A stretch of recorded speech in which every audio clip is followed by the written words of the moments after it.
Hi, and welcome to my channel. I appreciate you stopping by. Do you have $20 and you want to start a business? Well, guess what? You can do it because I've done it. It's very simple. If you want to learn how, stick with me.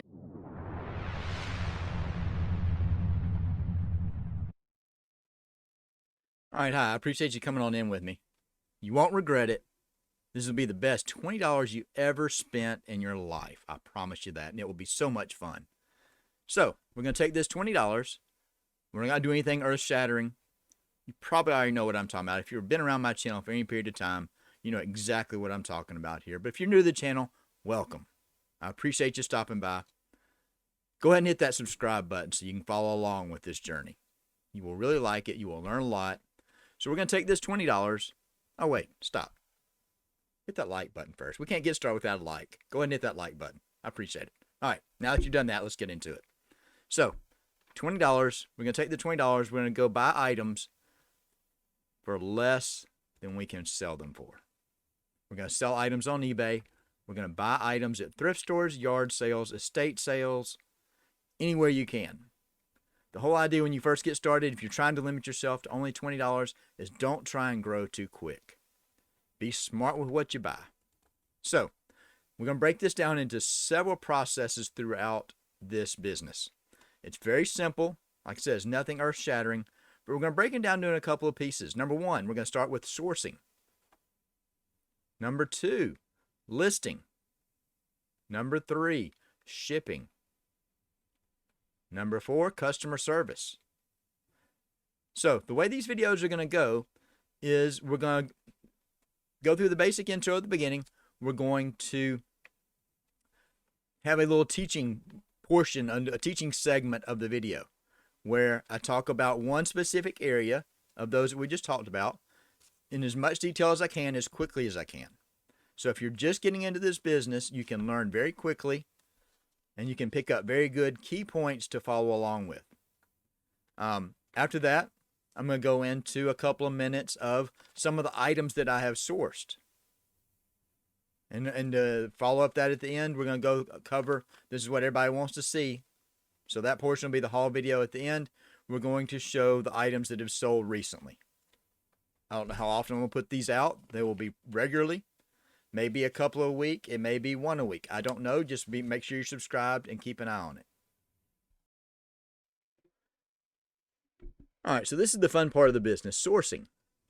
Sourcing is buying products that you can sell online for less than what you can sell them online for. You're probably wondering, what do I buy? What do I source? How do I source? Where do I go? What do I look for? How much do I spend? The answer is it depends. And you'll learn over time that this is an evolving process. Like I said in the intro, don't try and grow too fast. If you're just wanting to spend this $20 and get started, go out there and look. So, the best thing to do is to find all of the local thrift stores in your area. Thrift stores are not going to be the only source of buying items that you have. If you're in an area in the north part of the United States or anywhere else in the world where you have cold weather, garage sales, yard sales, things like that are not always going to be available. But you can always find thrift stores, junk stores, whatever you want to call them, that you can source at. Always go in. Everybody is going to have a different approach when they go into these stores. What I would suggest is migrating to the area that you know. My area of expertise, my area of knowledge is electronics. I know electronics. I know how to fix electronics. I know value of a lot of electronics items. That's what I gravitate towards. You'll notice that I sell a lot of electronic items, whether it's larger items, smaller items, pieces, components, things of that nature. But gravitate towards the items that you know. If you're just trying to get into this and trying to learn the business, go towards what you know. That might be clothing for some. Clothing at thrift stores is overly abundant. It will be an easy, low barrier to entry to get into.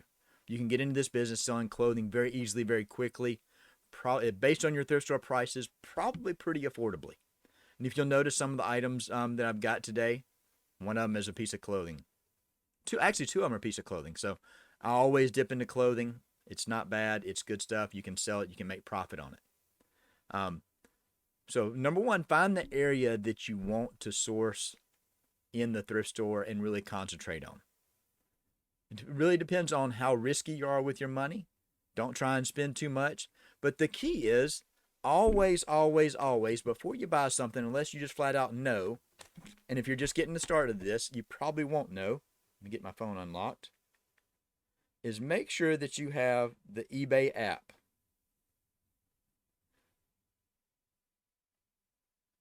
Very simple app. Oh, get back over there. So seller, the app.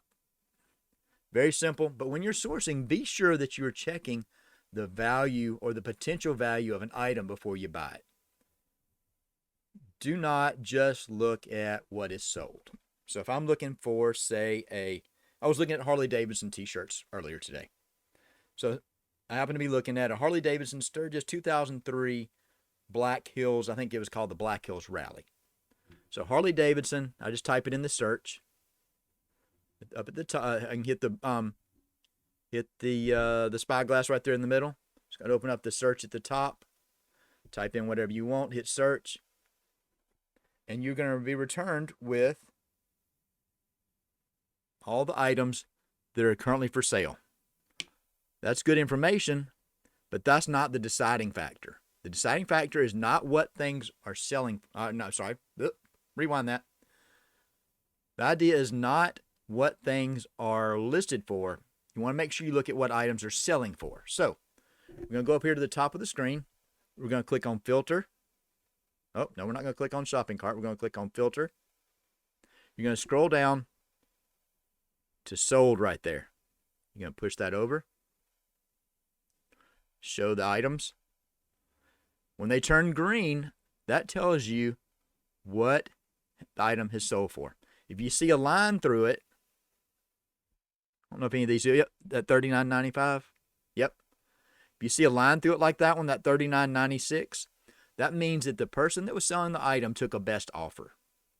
That means they had the item, say, listed at $39.96, but they were accepting offers from buyers. So that can be kind of misleading. You may have seen that and said, oh, this sold for $39.96. Well, no, it may not have.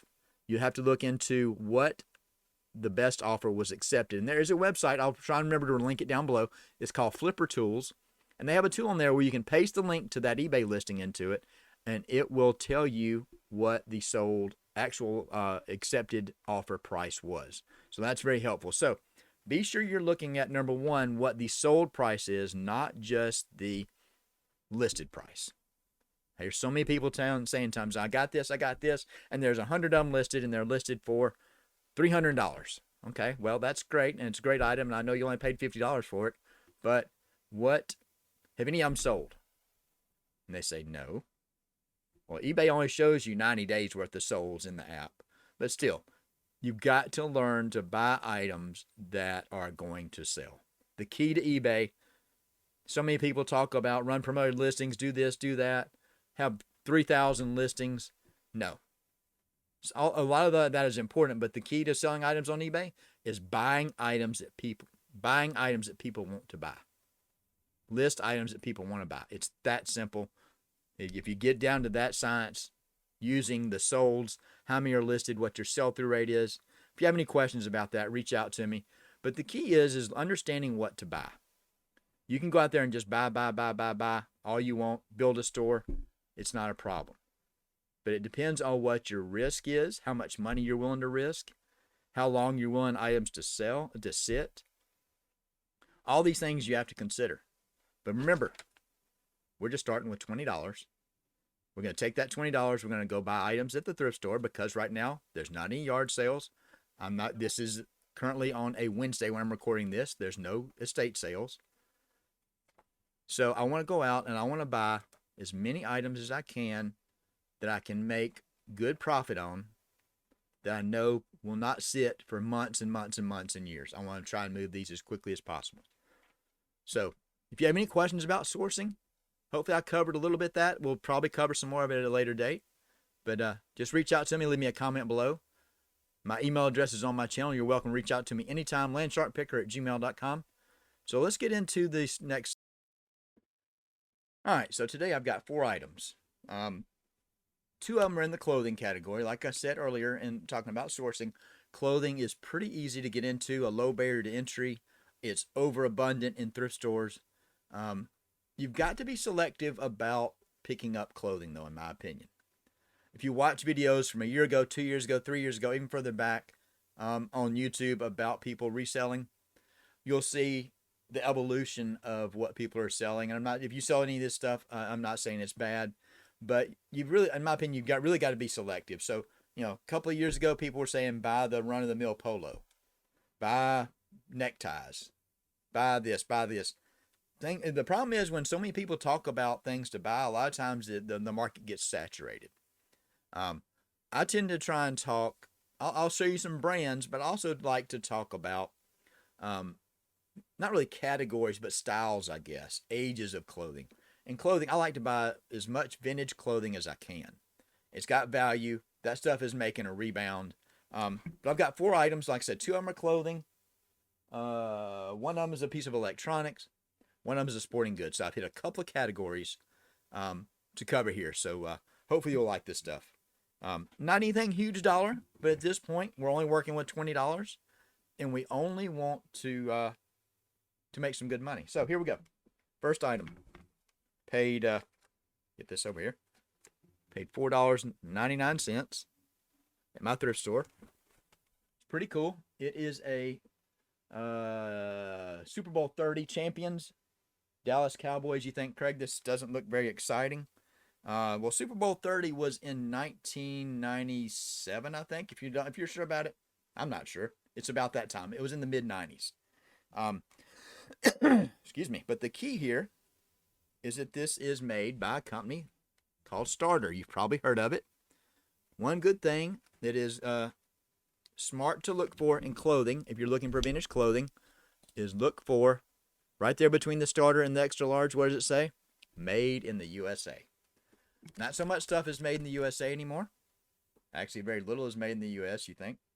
But this is really cool. It's got the Starter. It's on the sleeve right there. All their stuff had the Starter on it and the star. It's in really good shape. It's just the basic gray.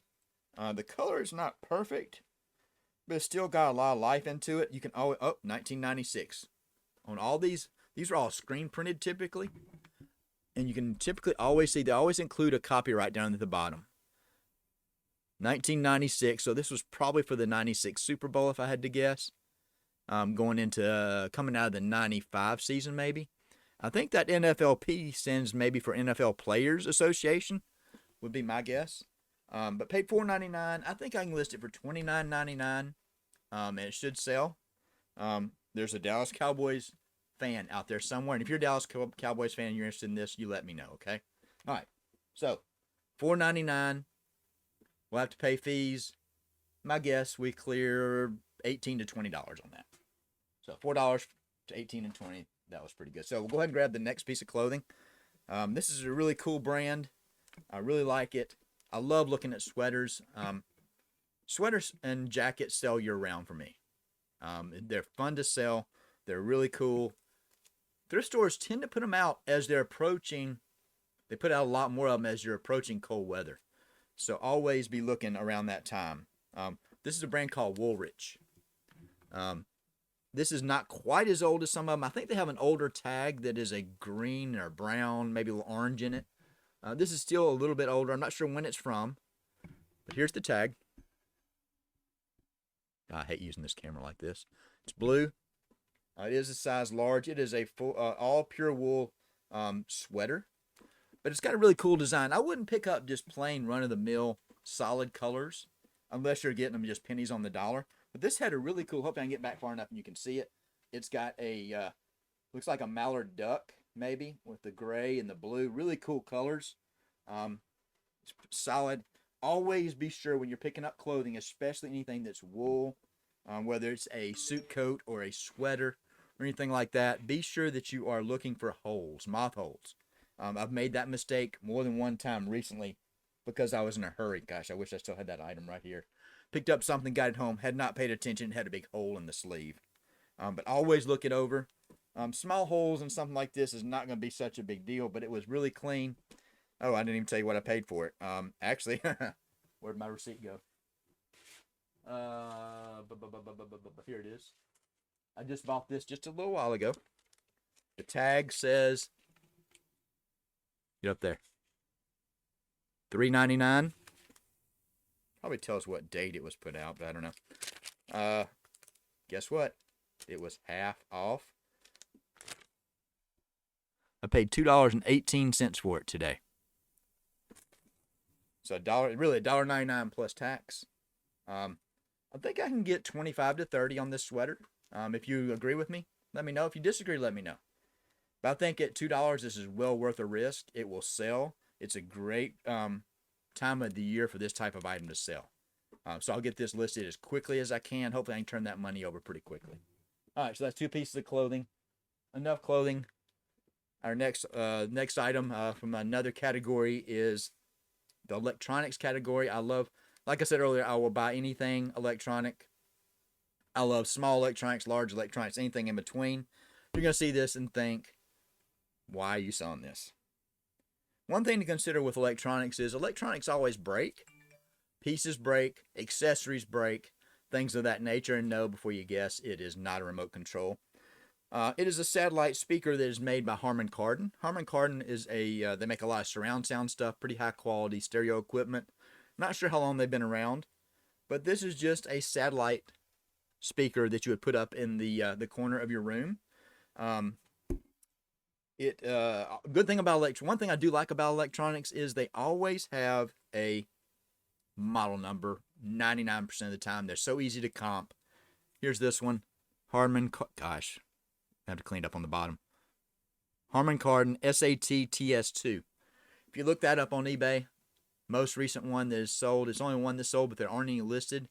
And at $2.99, I was willing to risk $2.99. I believe the one that sold for $29.99 free shipping. My guess, I can make probably $15 to $18 off of this. We'll get it listed. It may not sell quickly, but for $2.99, I can afford to let it sit a little bit.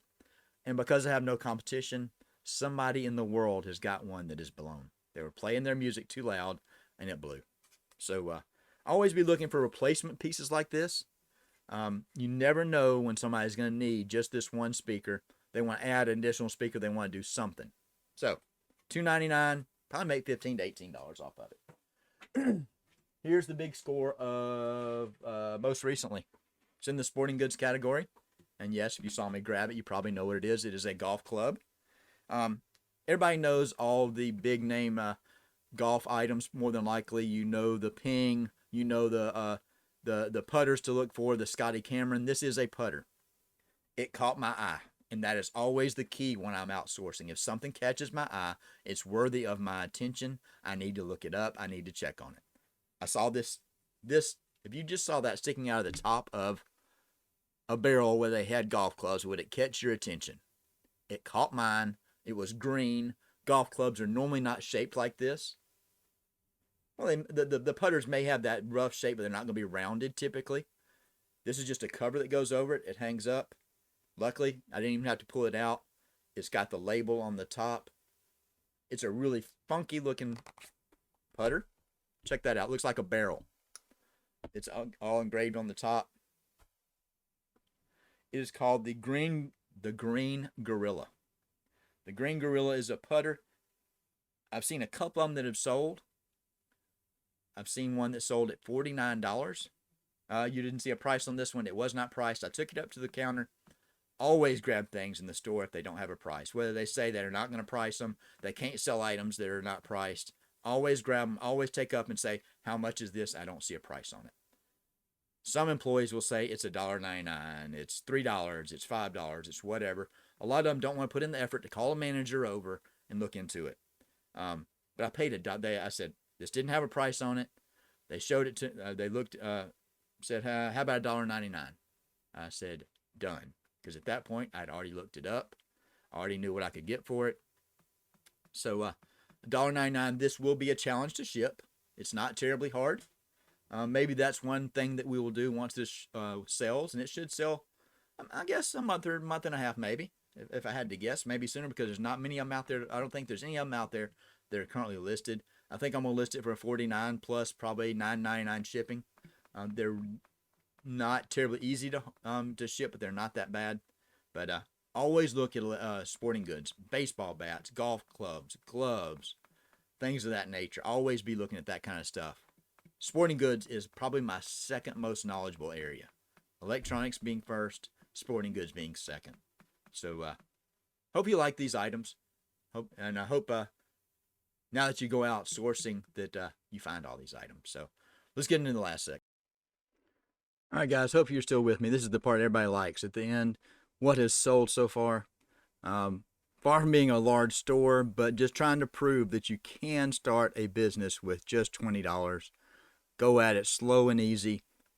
Will this, at this rate, will this support you as a family or your as a full-time income? Probably not. But look how easily I've only spent $20. We're about to click over here and look at all my solds, and you're going to see this little number add up. Remember, started with just $20. So let me get over here. Get my mouse over there. Let's click on this right here. Watch about the middle of the screen right at the top. You ready? 1, 2, 3, go. Go. $20 turned into what's that number? 90-day total? Wait, have I 10 times my money? Now, obviously, that's in gross. That's not including my cost, my shipping, my fees, etc.